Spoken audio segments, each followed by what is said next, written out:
Good morning guys! For today's video, magluluto tayo ng balalit. Yung balalit siya yung para siyang pansit. Kaya lang matamis. Yan ang ating trabaho for today's video morning kasi dadalhin siya sa opisina. Kaya ako nakaganito kasi mabaho yung sibuyas. Need ko siyang iganyan. Yan. Yan po ang ating ginagawa. Sibuyas muna tapos magpapakulo tayo ng tubig. After nyan, ilalagay natin to. Itong mga ingredients. Ito ilalagay natin sa pakulo. Tapos labatin natin itlog. May saffron. Ay, talaga natin ang logo. Yan po ang pang for today's video natin.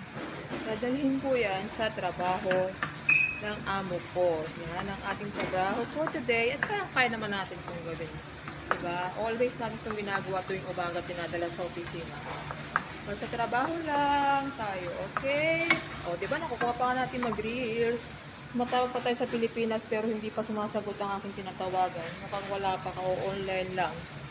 Siguro ay namili pa siya or nag-order pa siya na pinapagawa ko.